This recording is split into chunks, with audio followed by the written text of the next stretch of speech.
As we draw to the end of 2025, we look back and reflect upon everything that the Burnt Chef project has achieved in the last 6.5 years, and it is remarkable.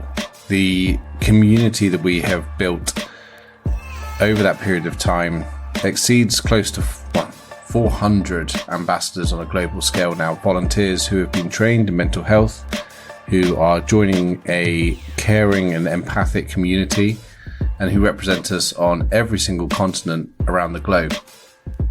We've also launched our global therapy, life coaching and mindfulness service that's available in multiple languages across the globe and is being accessed regularly to support not just those in hospitality, but also family members as well.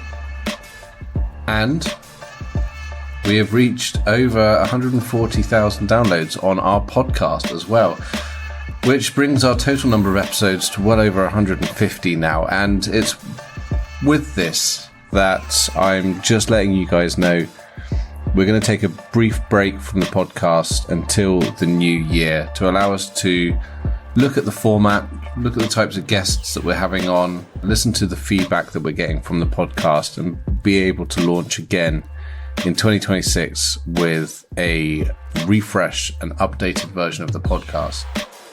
All the podcast episodes are still available to download, and they'll remain so. So go back through the archives. There's some fantastic episodes there with sleep scientists, with psychologists, with individuals who work in hospitality or have worked in hospitality and their experiences of mental health and well-being, nutritionists, you name it. We have a whole wealth of content that's available for you. It's free to download, it's free to listen to, and it might help. It might help you, or it might help your business or your team or even a family member. So take a listen to it. Thank you for listening and being avid supporters of the Burnt Chef project, and we look forward to seeing you again in 2026. Hello and welcome to this week's episode of the Burnt Chef Journal, a hospitality-specific podcast dedicated to challenging mental health stigma and conversations designed to inspire a new, healthier, happier, and more sustainable hospitality profession. In civics class, he was also my journalism class teacher. And he said something like that, you know, we live in great times and freedom-based governments have the pendulum, you know, and it seems like we swing when we see something or a need, we swing way to the extreme of that issue. Then people will get tired of that. And so then we'll swing way. And so the balance in the middle is where we should be shooting for. I'm listening to him thinking, okay, great. I don't know what that means. And then I was thinking, are you kidding? That's exactly how we work here. It's if there's an issue, we seem to either go all the way one way, and then everyone says, no, that's not the right way to do it anymore. Oh, we go all the way to the other. It's so true. And it doesn't just apply to politics. Like I was saying the same thing after COVID, where, especially within our sector, right, where the rights of the employees were pretty much non-existent. It was all based on the employers, and the employers had to say, you know, over here in the UK, if someone is under 2 years, they can be fired with minimal to no notice and no particular reason for it. They have no rights. But then COVID happened, and then there was a mass exodus of people from our workforce because they suddenly realized that life was for living, not necessarily just for working. And so the pendulum swung the other way, and then employers were doing everything they could do to ensure that the rights were on the individuals, because the individuals had this, it was a supply and demand equilibrium, right? And that equilibrium wasn't there. We'd swung left, then we'd swung right. And we're starting to try and see a semblance of balance again. But I guess especially with your line of work, that balance is not there because people haven't come back into the sector. They've not flooded back to fill those roles again because the sector still hasn't quite gotten up to the speed and style of where it should be. Yeah, well, it's gotten better, but there's still a ways to go. But you're right, COVID taught everybody a big lesson. I mean, and some of the lessons were good. There was a certain, I think, from the consumer value that started becoming a little bit more obvious. They missed the socialization. There seemed to be a higher value in the mind of the consumer for restaurants and what restaurants, bars, what pubs, catering companies, small cafes do for a community, because we went for that period of time where they were missed. And I don't mean just as a place to eat and drink, but camaraderie and what they meant to the community, employment base, things that they did, marketing, the sponsorship of kids' soccer teams. I mean, all of that, all of a sudden now we sort of saw an appreciation for, God, we missed you guys. And we can't wait to go out on Friday and hug the servers and have a beer and eat a pizza and say to all the small restaurant operators, you're good people. Thank God you're back. Okay. So that's one of the good things. But you pointed out the other one though, is that the idea of through COVID, people found other employment. A lot of people that were in the service business started working in warehouses. They started doing deliveries. They were Amazon drivers, or they worked from home. They were developing web-based businesses. Now the restaurant's calling them saying, hey, your bar shifts are ready. And they're going, I'm not coming. So I see some good in that. We've been working with a lot of people, and that if we hadn't had that challenge that we're still living with today, we wouldn't be so interested maybe in changing and becoming more staff driven and more positive work environment, more attractive. There's all kinds of restaurant operators now that are willing to see that their avenue to get to success in their business is through their staff. So without the team and giving the team what they need, which isn't just a job, they're looking for more than that now. And so anyway, those are the things that we're seeing, which of course are positives, and they're impacting the industry, but we've still got a ways to go. When I started up this organization 6 years ago, someone said to me, this is going to be a generational shift in terms of culture, leadership, quality of workplaces, psychological safety, all of this sort of stuff. And I said, no, we can do this in 10 years. It'll be easy. He said, no, this is going to be a generational shift. And God damn it, he was right. Shout out to Tony for that. But I think it's the third largest sector in the world. There's no qualifications required to set up a restaurant or a hotel or a B&B, whatever it might be. And so I think it's going to take a long, long time, and it's going to take trial and error. It's going to take learning and not getting it right, and then passing that on to the next people to be able to refine that process as well. But I guess that's where your organization comes in. I mean, how long have you been going for now as the restaurant clinic? The restaurant clinic is only been in existence 3 years. And that's because my brother David, who started it, was actively leading a restaurant company. He was the COO of a high-end restaurant, lounge, wine bar, entertainment thing with 12 units, 100 million in sales. He did that for about 20 years. Through COVID, when they reorganized, a lot of their upper level management shuffled, took exit packages. He left and decided, I'm going to start this advisory for small growing restaurants that's based on people culture and leadership development. So I joined in. And so now my history though is before Restaurant Clinic for 26 years, I was doing that for myself in a company called A La Carte Restaurant Consulting Group. I sold that. This was before COVID. I sold A La Carte almost 5.5 years ago to the lady that was working with me. And that was so that my wife and I could sort of slow down. We moved to our house on the lake and retired. She sold her business, that she had operated for over 30 years. And I sold A La Carte. So, but I guess the answer to your question is I'm a lifer in this industry. It's been 45 to 50 years almost from when I first started working. So I saw the industry as a worker. I just connected. I liked it. And so I went from working to managing. Then I was very fortunate so that I was able to own my own restaurant businesses for a number of years. I created a small restaurant that grew into 3 units. We sold that. Then I did another restaurant concept. Then I moved from that and did another one. And so before I started doing restaurant development work for others, I was active, as a restaurant owner myself. So now I'm spending my time having a ball in this industry, doing a little bit of work with the restaurant clinic and a lot of educational work. There's a website called restaurantowner.com, and I create content for the website. I do webinars and I host their podcasts. There's a podcast called Corner Booth, which is a product of restaurantowner.com. We are owned and promoted by the National Restaurant Association. And So I'm doing a lot more of that now. I'm doing speaking, education, training, and a little bit of part-time active consulting with my brother. That's a lot. Using your knowledge and experience and skill set for force of change, right? Leaving a legacy, I guess, is probably a polite way of putting it. But Yeah. I mean, and coming out of retirement again as well, hey? Well, yeah, I tell people this is the fun part of the industry. I don't see myself ever opening up an office. I'm not going to open staff. I don't want to work 5 days a week. I mean, I'm really done with what I would consider, the working in the industry.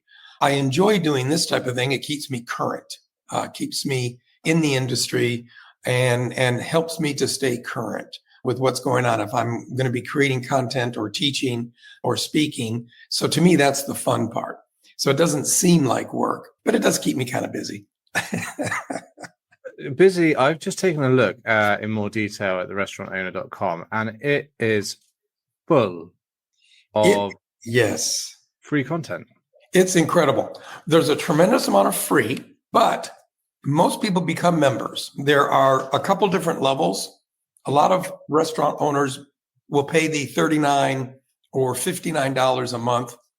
And then that gets them into behind the homepage where there's just a tremendous amount of information and education.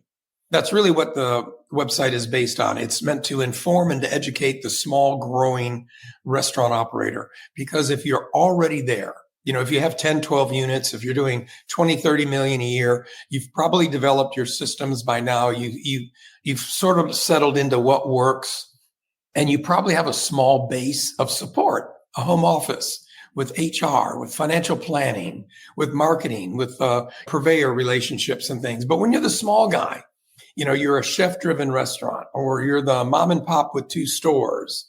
You're the mom and dad with their kids running the catering trucks.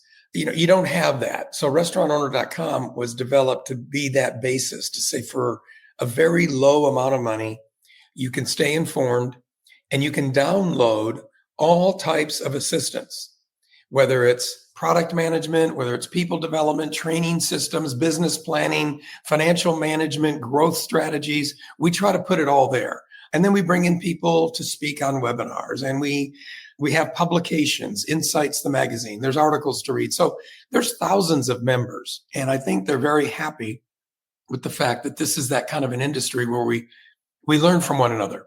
So they feel like if there's a website run by restaurant guys, that I can go to and I can learn how to help my restaurant, and I don't have to pay a lot of money. I think that's why it's so successful.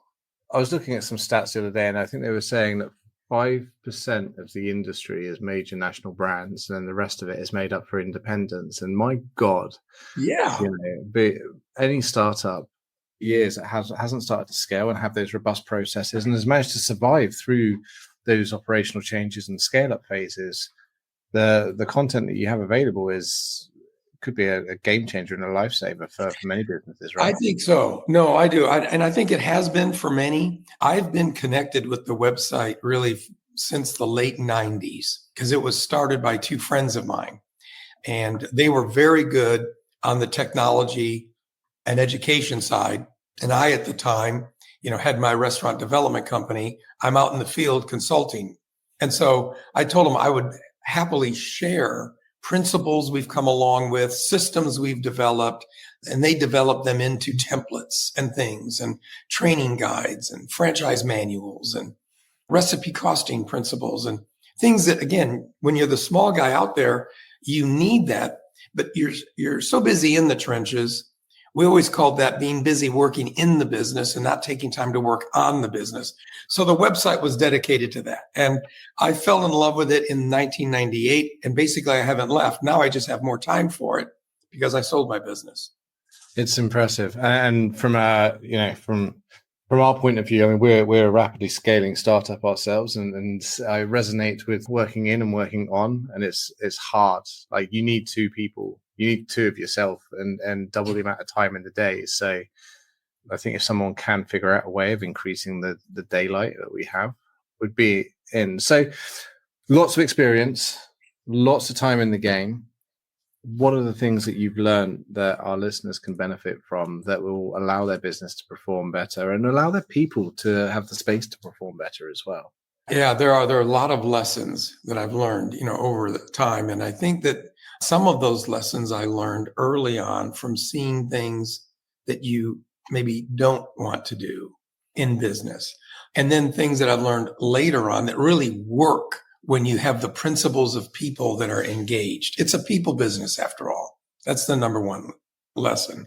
So I think if we follow a formula, because in every restaurant that I've worked with, large, small, regardless of where they were located, I've been fortunate to do some international work, whether they're expensive, inexpensive. There is one thing that seems to work, and that's the formula that we teach. And that is that everyone wants to be profitable. Everyone wants to do a better job. Everyone wants to make more money. Everyone wants to last a long time. I get it. But the best way to get to profitability is start with people and then add product and then the processes and procedures to maintain consistency. It's those 3 Ps. If we start with our people, then add everything about product, then add process and procedures, we can get to profitability and we can do it in a much better manner. That's sort of the biggest principle, I guess, I've learned. And it took me some time to learn that. And I guess the second lesson, which just goes right under that, is always try to remember that because it's a people business, we've got to operate like our parents taught us. And that's to remember that it isn't just what we do that gets remembered. It's how we do it that is much longer lasting. That doesn't work just for customers. That works. That's the basis for our people, our people culture. If we want to have the team, we all talk about trying to attract the right people, putting the right people in the right places. Okay, I get all the buzzwords. But what it really comes down to is not just the what's, but the hows. And, that probably brings us to our biggest topic today, the idea of trying to win at this game through people, avoid burnout, avoid confusion, the disasters that keep our business sometimes short-term from staffing. If we can dwell on how to create long-lasting relationships with our people, that helps them see our business more as a career and not just the job until I get the real job. These are all things that help us win. Such an interesting, have you spent any time in Europe at all working in hospitality and on your travels? No, very little, actually. I spent most of my time from Caribbean, Central America, South America, and the Middle East. The thing that I've learned through our work in places like France, Italy, Germany to a certain degree as well, is that America's UK, we tend to have that rhetoric, which is, well, this is a stopgap. I've fallen into it. It pays for my studies. It gives me a little bit of cash on the side. And I'm still here 20 years later. Whereas in Italy, it's a profession, right? Yeah. They go through 4 or 5 years of college or school specific to their role, and then they earn decent money. And yeah, it's hard work and hard graft, but actually it's a revered profession rather than a second-class citizen job, And I wonder, I guess from your perspective, like, what is it that we need to do as operators or individuals or even as peers to try and create those environments and make sure that this is a bloody awesome profession that is promoted as such and it encourages more people to start queuing up for roles? Yeah, that's a great question. And I think we're doing some of that. But as a group, we have to realize that we are extremely large. In the US, for example, we're the second largest employment base. If we add up all of the people in some area of food service, whether it's the retail side, restaurant, bars, hotels, whether it's commercial contracts, et cetera, healthcare, schools, there are more people serving people today than there are making cars, drilling for oil, building homes. So I think we have to realize that, hey, the decisions that we make, we are a small business, but we're part of an extremely large employment base. And in order to get sort of a tidal wave started, it just starts with a small step, a small wave, and everyone has to do their part. So what's their part? Well, realizing that in order to win, we have to have long-term satisfied staff. Happy staff equal happy guests. A happy staff member isn't the person who looks at this as it's short-term. It just fits my schedule. I can't wait till I'm out of school and I'm going to get my real job. Okay, there is room for that part-time. I get it. But if we treat everybody, whether they think they're just there for a summer or we're looking at this as our long-term profitability. If we treat everybody as a long-term member of our employment family, then I think that's a start. If people can see that this really is more than just a job, this is a place, because I think that's what people are looking for in a career now. They're looking for a place to be. And well, how do we define that? Well, do they have a sense of belonging? Do they like going there because they're engaged? Do they feel like they can contribute? Do they feel like there's a sense of appreciation? These are all the things that we teach. This is what our job as employers is to get across in selection, get across in our onboarding, that you're a part of a program. Your input is requested. Your questions are welcomed. And we hope that you feel like you're the piece of the puzzle that fits in with our concept. Bingo, we fit. Because that's what today's workers are looking for, not just the check, but a place. And so I think that's the start. And again, we're doing a much better job of that as an industry, where there are many small independent restaurant operators that are seeing, that advantage in having staff involved in knowledge of the business, engaged in decisions that might impact operations, training, staff, marketing. They realize that, hey, if we give them the opportunity for input, hey, we might get some really good input, because sometimes the best answers to the issues come from the people who are working. And B, even if not, people get the satisfaction of just feeling important, appreciated, and involved. So that's where it starts. Again, I think we're doing a better job of that. I think people are feeling like I can come to this industry and be cross-trained. I can connect. I can learn, not just my job, but I can learn about the industry. And then we see the real positive results of that. I don't know any other industry really where somebody could come in as a worker, and if they're interested, get into management and leadership quickly. I don't know of how many other industries where you find people who are currently owners, operators of businesses, and it's attributed to the summer job they had making sandwiches. And now they're employing a couple hundred people. They have 7 sandwich places. They're the owner of a business. They're contributing to the community. So there's a great sense of entrepreneurship that comes out of this industry too. And so those are some of the advantages that I think if we get across and tell that story more, we will be doing a much, better job in attracting and keeping staff. I agree. And I think it starts from home. Like when we work with organizations in most countries, I mean, specifically, I've noticed this in the UK, is that everyone is rallying for more people to come into the hospitality industry. They want people to become bussers, servers, chefs, operational team members, greenskeepers, maintenance engineers, you name it. But when you ask those individuals who are in the sector if they would let their children work in it, a lot of the time they go, fuck no, I wouldn't trust the industry with my children. So how do we change that dynamic? How do we be a little bit more understanding that we do all have a role to play and actually making long-term sustainable change for not just ourselves, but our children and their children's children as well? Well, I've come across that over the years too. Yeah, many times, many people that I've worked with, they were family operated businesses.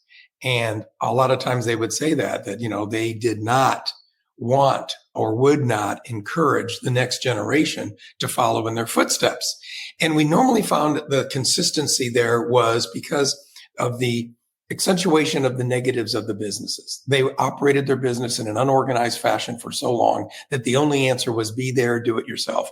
All of the memories that were missed, all the long hours, all the stress, all the tension, getting there in the morning to find that the ice machine is leaking. I got to repair the ice machine, but the seafood delivery is late. The stress, the tension. Then I've got to work 12 hours. I go home. I'm exhausted. So they think there's no way I would wish this on my son and daughter. I get it. The good news is that's beginning to change as today's operators are realizing there is a way to successfully operate in this business without having the physical demands of killing yourself with 70 hours a week and never being able to see your kids play softball and never, getting home without falling over dead tired. There is a way, especially now with some technologies and the team building we can do with our staff to share the roles, share the responsibilities, run our business more like a business and not have to be there doing everything ourselves, which means then we look to our next generation and go, hey, this isn't too bad. If you're interested in the service industry, you can do this as a career. You can make a good living. And guess what? You can still have a life balance. That's what was missing for years and years, was those words of work and life balance. For many years, when I first got into the industry, it was like work. And then that's all we talked about. Like basically there was nothing else in life. Well, that's changed dramatically, really, over the last couple of decades. If you want to model any success and you look at the companies that are doing well, they've started with their leadership teams and all the way through the entire staff segment and tried to realize that we've got a balance. And see, now I think that idea of balance is what's actually going to be more attractive to younger generations. When they see that, really, there's a balance. Yes. Everyone that I know, or that after we've been working with them for a while, adapt to the principles that staff are looking for 3 qualities, not just the quality of compensation. Of course, we want to know that we're going to be earning a fair amount of money for the work we do. But equally as important is the quality of work I'm going to be doing, the quality of the environment that I'm a part of, that care, appreciation, education, engagement. That's just as important to me. And then the third one is my quality of life. If there's some way that I can see that there's a care or concern for how I want to rotate my hours around finishing school, or how I want to structure my schedule, so I do have a little bit of that prized weekend time with the kids, the soccer games, the swimming coach. So all these things that were never part of the conversation when I first entered this industry, that was never shop talk. But it's shop talk today and has been for a little while. And I think that's what's helping us towards the future. Yeah, it's definitely, there is that better level of awareness coming in. Maybe not necessarily an understanding all the time, because especially it wasn't like that in my day. That's not how we've done things. This is new. So there's awareness, but I think it's about ensuring that people have even if they don't have the skills or experience, they've got the resources available to make those changes, which is again, where you guys come in. So one of the questions that we get asked, we come across a lot. So with our international help service that we put out there, a lot of the calls are related to chronic stress and burnout, specifically with the management or the owner population, in terms of taking their hands off the steering wheel and letting that straight road do a little bit of the work for them. Mm-hmm. So with organizations that you've worked with in the past, how do you get the senior leadership to start to understand it's okay not to be in control all the time and to empower their team members? What sort of steps are there that they can take for that? That's a good point. And I think the first thing for anybody that sees this out there, because it's very common, and it does start with the leadership team, the people in the management positions. And as you said, taking the hands off the wheel a little bit, share the driving with some key members. Hard to do, very reluctant. First thing I think I would say is that I haven't found that there's a one size fits all. I haven't found that there's a way to go in and say, I got it. I've been doing it this way.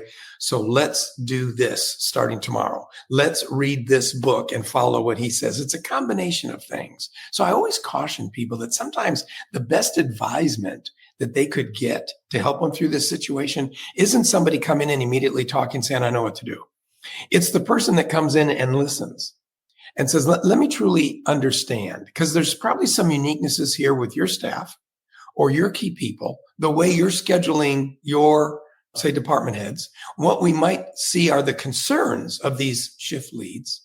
And then how can we help them meet their concerns so that they are then in a better position to meet ours, which is sharing the burden, getting more done through others.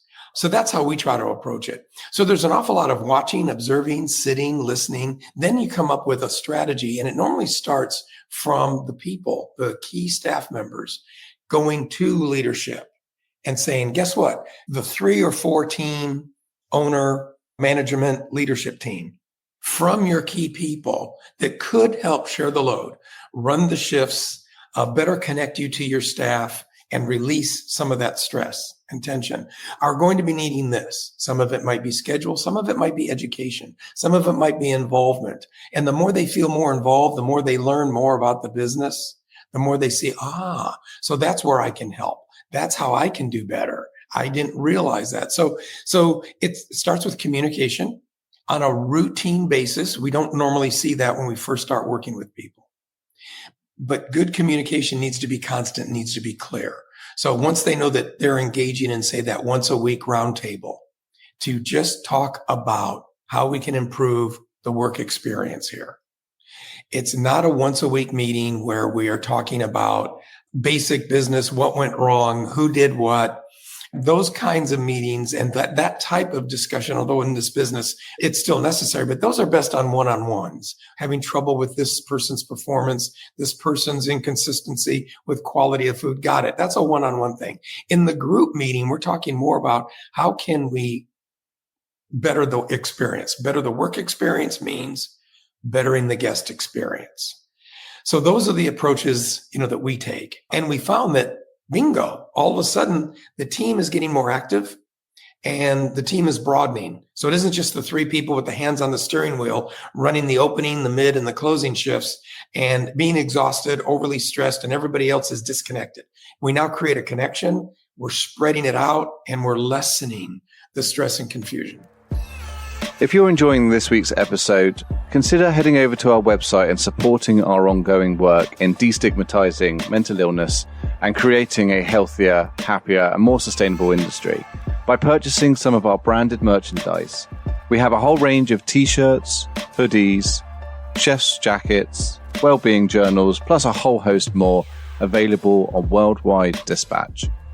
All funds raised from sales of these items go towards free to access e-learning content, as well as providing free support systems and help for those who may be experiencing difficulty with their mental health. It's such a clear and coherent plan. And it all starts with keeping your mouth shut, really, listening, learning, analyzing what you see and hear. But I think there's quite a lot of, perhaps a trust issue, psychological issue there with regards to, I've put my blood, sweat and tears and missed all these family occasions, etc., that I can't take this time off or I can't hand over control. But I guess it all starts with intent, right? Those individuals have to be willing and believe that there is another way of doing things and possible before that they can start to take this process on. That's true. And by sharing roles or sharing even the simplest of information, that helps start building the trust.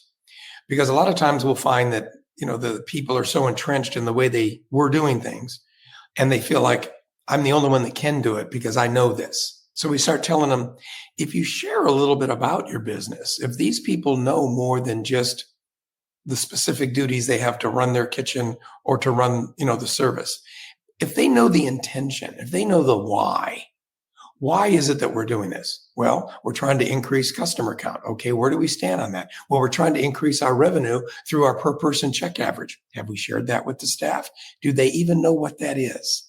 Oh, no, that's none of their business, really. Well, really?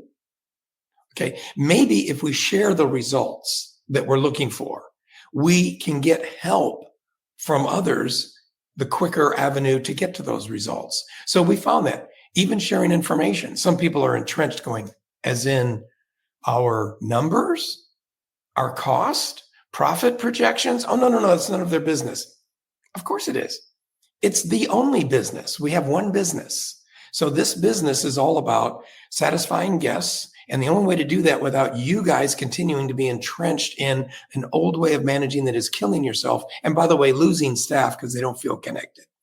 Let's start connecting them. And boy, the moment people learn more about the why they're doing what they're doing, what kind of results are being created, the happier they are, which means the more engaged, the longer they stay, the more they can do, and the less stressful leadership is now.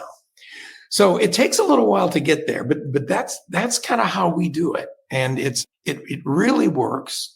When you see the team, working later, you feel like, yeah.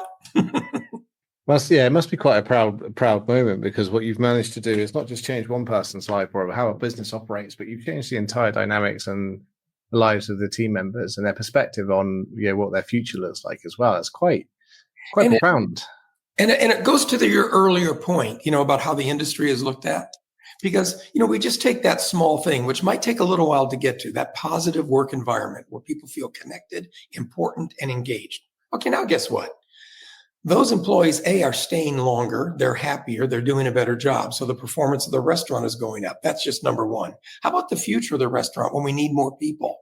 Instead of those people with those now hiring signs out there and they're grabbing the first warm body that walks in because I'm short this Friday. You're available? Great, you're hired. Now what we have is we have this whole promotional core of happy staff. So when we are hiring, the best way to find people that fit your work environment are for those who are working to assist. They're recommending, they're attracting, they're telling people that they like that are working in other restaurants to, hey, come work with me. I'm having a ball. And this is a good place to be. So then that word gets out there. And before we know it, we're changing the face of the industry step at a time, where people feel like, did I just hear something about working in a restaurant or a bar? And that was a good place to be. They're having fun. They look forward to go to work. They're making money, but they're also liking it. Yes. The cynical one would say it's a marathon, step by step. Yeah, I can hear the cynicism in people right now. It doesn't exist. They're liars. It's not real. But Yeah. it is so true. And I think, I think Seven Shifts did a report probably about 4 years ago now that said the average turnover rate was 125%. And we've done a number of studies since then that show, if you're using recruitment firms or if you're using marketing, your average cost is about $5,500 at the bare minimum in order to be able to recruit, train, insurances, all of that other element. And if they only stay for the average period of 52 days or 51 days, then you're just pissing up what little profits you were making up the wall and setting that really poor culture. And it's funny, isn't it? Because you can tell a lot about an organization based on even just the job advert, where they put like, you get 2 days off a week and you only work a maximum of 50 hours and your salary is a third higher than everywhere else. And you take one look at that and go, that's not a great place to work, because they're trying to attract through reward rather than actually getting members in based on their culture and their environment. And it's not to say that people have to work for free to work in a great place. You can still earn good money, right? But to know that you're part of something and that you have a purpose and that you're all driving towards the same goal is so, so invaluable and so overlooked in so many organizations. It's just a transactional thing, right? That's exactly right. And once we get, and we do, when we're working with people, once we get them to start realizing that everyone is looking for the same win, that if you're concerned with building, revenue, who isn't? They're looking at their customer acquisition costs. Okay, well, what I like to do is look at their staff acquisition cost, like you were just talking about. How come we don't look at ongoing development, ongoing inclusion, an ongoing training program as a reasonable investment? Sometimes we're met with the response, I've got good training. When they're hired, we've got thorough training. We've got examples they see, things they taste, tests they take. They read all the manuals. I'm thinking, okay, that's wonderful. Wonderful. Okay. Then they go to work, and then what? Are they distant from those principles that you spent so much time hanging on the wall? The mission that's hanging over here, the vision statement that was on the policy and procedure cover page. Again, all that's wonderful, but those are just startup examples. The proof is in the pudding. What's the everyday ongoing reminder, positive reinforcement? Sure, there's the one-on-one, criticism, the retraining that might be necessary, but that ongoing work is what creates the sense of team. If we use the analogy of sports, in American football, everybody is, loving, of course, that you watch the big game on Sunday, but you've got to realize that they don't just say, we practiced this and we had preseason, so now you're going to go on out there and win. No, there's constant reinforcement. There's always the involvement. There's always the sideline engagement. There's the constant ongoing, reason to improve. And if we lose that, then we're losing that purpose for the good staff to want us to be there. Yeah, and as a friend of mine over in Vancouver says, Jim Taylor, he talks a lot about load bearing within sports, football or soccer and American football. Like, if the demand is too high and it's causing an impact on performance, and rather than keep pushing people through that, then ultimately they bench them, not indefinitely, but they bench them until the time where they're able to perform back at their best again and make sure they've got that recovery period. And so there's a lot of analogies that we can use. It's like, I use the one over here of Usain Bolt, doing his 100-meter dash Yeah. finishing, taking a shot of espresso, a quick cigarette, handful of chips from the pass, and then running back and then doing exactly the same on repeat. And people were like, yeah, of course he wouldn't do that. He's an athlete. And I was like, well, Right. why is our sport any different? Why Yes. aren't we hydrating ourselves, giving ourselves off rest, recovery, making sure our environments, we've got the right footwear, we've got the right level of support and training and aftercare and all this sort of stuff, because it's an endurance sport. And the sooner that we start to recognize that and we highlight examples of where it's done right. And there was a question I wanted to ask you actually which is, have you got any particular, without naming any names necessarily, but have you got any other case studies where you walked into an organization knowingly or unknowingly to support them in a time of maybe stress or strain and high turnover and poor morale and poor culture? And what happened afterwards and what timescale did that take? Have you got any specific examples that you can think of off the top of your head that you might be able to bring into the conversation? Oh, great. Yeah, no, great question. And yes, actually, there's two that are coming to mind.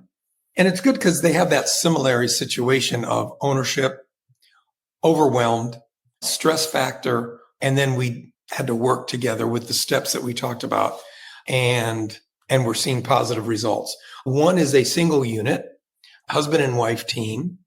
This might be a good example for some of the listeners because, our industry seems to be very attracted to people who were successful in other industries. Mm. You get that? I mean, it's amazing how many people are successful in some other line of work and they can't wait to take early retirement and then take their savings to open up their restaurant.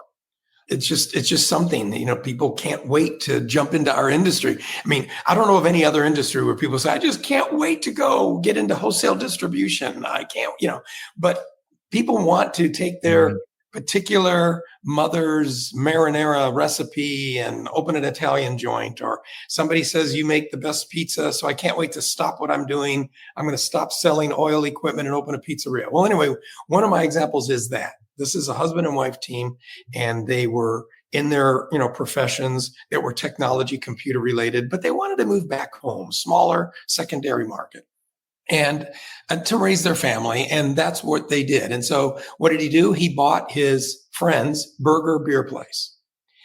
And, and he's a good people person. He's ramrodding. He's building customer accounts. He's very good with service. He's trying to learn the business as he's going along. Stumbling, overwhelmed, can't do everything himself, feels like he needs to. That's when we first met. Now, that was years ago when we first met, and it probably took from the assessment of the talent to the development of that team plan to then implement and coach. It probably took a good half a year. And after that, with some regular checks and ongoing. But here we are years later, phenomenally successful. He's got an upper casual restaurant. He's sort of known in his little community as sort of like the anti-chain because, he's got the casual food, the casual environment, the medium price, but he's also got the craft beer, some local entertainment. He does very good volume. He does very good community marketing. He still works and works fairly hard, but he works in a very organized manner because he's got his team. And the team understands their roles and responsibilities. And so that sharing of responsibility compared to the days where I'm overwhelmed, I don't know what I'm doing, and I think I have to do everything myself is one very, very good example. Now, the next one is a multiple unit, known for years. And this is a gentleman who was born in the business. So, his favorite saying is, I only know what I know. The only job I've ever had, my mom and dad had a restaurant. My job was in the restaurant. Well, guess what? As mom, retired, I took over. Now I'm running the restaurant. Very busy restaurant. He opened up a second one. He has a catering division. We helped him open a third one. Well, now, of course, he doesn't just have a restaurant. He has a company. So he can't be the overwhelmed single unit operator, trying to make every decision, trying to run. So it was the same role. Let's assess and understand the talent that you have. Let's see what kind of roles can be played so that you're more of a leader of a team, not the doer of the doing. You've got to be the coach on the sideline. You got to be able to come up with a game plan, direct the game plan, let them do the doing. Well, obviously, these things are easier said than done. But that's a great example. This is a wonderful guy, and he learns quick. He's got a great team. And again, it took a series of months to go to how to formulate the team, how to understand roles, responsibilities, how to communicate regularly. But we noticed that the management team that then started being referred to, of course, as the leadership team. You guys don't just manage situations. You don't manage a shift. You don't just put out fires. You lead your respective teams so that they can do a better job about doing their jobs, which means we've now created more of a team environment, more of a role of lead, support, evaluate, and then lead again, support, evaluate. And so this has kind of permeated his company. Real proud of him. Real proud of both of these examples. One, the single unit, the other now with 3 locations, a very, very busy catering company, and more on the way. So those come to mind. And did it take a little while? Sure. Does it need reoccurring support, check-in, adjustment? Absolutely. Because what we're talking about here isn't just, an item. It isn't something on the shelf. Here, buy this. Yeah. Okay. Go away, do what this book said, and you're all done. It isn't. It's a practice. It is. And it's, as you say, there are subtle nuances and big nuances within each organization that means that it has to require a specific tailor-made bespoke solution to it, because even if it's the same example, there could be so many different variables that, and I think that's why it's so sometimes complex, especially when you've got your head in the doing, not the being in the business and the helping the business, but you've got your head up your ass on a daily basis. It's so hard to be able to stop and think about, okay, pragmatically and strategically, what do I need to do in order to live in this paradigm future? Yeah. Because you're too busy firefighting. But it's great to have those case studies to show that change is possible irrespective of where you are within that journey. And what happens with these people is they see that success isn't always in the more. Winning doesn't always mean more. 1 unit meaning 2 units, okay? Or a busy month means I have to be, busier same month next year. Okay, that is kind of how we measure. It's a good measuring stick. And yes, those things are important. Unit growth, important. Revenue growth is important. But that's not necessarily the definition of winning. More is sort of replaced in this practice that better is winning. Doing what we do better, more fairly, more inclusive, more long-term rather than looking short-term is winning. And that's what gets us to the success. It's that kind of thinking that we try to, get into the situations. And once that style of thinking is adapted, business owners today have a much better and much easier time of running their business than we used to. Yeah, I mean, it's definitely been a big shift in my brain, which is how do we, as we continue to grow, we've just set up an organization in Canada, and hopefully following shortly with Australia and the States. But how do we, as this continues to grow and sprout arms, legs, teeth, and even bigger claws, how do we run more efficiently so that actually the impact is still driven, but we have a more balanced lifestyle? And so you start to think about it from a process point of view and mitigation rather than let's just look at the end prize, which is we help more people and we generate more funds to be able to do that. It's actually looking at the better ways of doing it, which is, I think, as you say, the winning mindset that you need, right? Mm-hmm. And to draw this sort of podcast to a close, where do you see the industry in the next 10 years? How do you see it continuing on its rate of growth or changing? Like, what do you foresee based on your experience? Well, I think I'm more optimistic than maybe, others. Sometimes I see sort of a change. And I think in the next 5 to 10 years, I think we are going to still see continued growth and expansion because the demand is there. The need for socialization is there. Dining out is not a luxury. Dining out is just part of our world society activity. And it's because we can do it at all levels. I think there's going to be more of convenience, driving smaller buildings. There's going to be more and higher use of technology, enabling quick, consistent productivity. That's going to help the labor market. I think we're going to find ways of doing more with fewer. So I see that as encouraging. Occupancy costs are high. So the idea of getting into the restaurant business, knowing that you can maybe do good revenue, but in smaller spaces. So I think there'll be more restaurants that are convenience, high technology, and smaller space. But what I really think too, that's even more important than that is I think this shift that we've been talking about here is going to grow more. I think we're going to see that fewer people, but more committed to the business is going to be the new labor model. I think people being treated more as a team, members of the family, sharing business knowledge and staying longer rather than many staff members, but most of which are looking at it as stopgap. And I can't wait to get my real job doing accounting somewhere. I see that beginning to lessen, and I see people taking our industry more seriously. So fewer people, but more serious. I do think that the idea of the team teaching and the sharing of responsibility is something that's going to continue. So that means small restaurant ownership, I think, is going to be successful. I don't think there is going to be that kill factor where mom and dad had to stop. Kids aren't taking it over. And so, the restaurants are going to go away. I don't see that. So I think some of this is being driven by the items that we talked about, the different priorities in people. And some of this, of course, is being driven properly by consumer demand. We're reacting to our customers. I love the fact that customers have sort of redefined value. And I think maybe a lot of this came post-COVID too, because our industry, I think, used to misunderstand value. Presenting value to the guest. We looked at it as that means low price. Fast food taught us that. Quick service, drive-through. You don't order really a menu item. You order a number. I love the number 3, the number 4, the number 5. Why? That's the value meal, because you put it all together for me and it was a slightly less price. Sit-down restaurants were doing that for years, called the business lunch or the, whatever. And it was, the important thing was it had to be cheaper. I think what we're going to see a lot more of is what's working today. And that's that we realize the guest has redefined value, not meaning cheap, but meaning worth. Is this worth my time?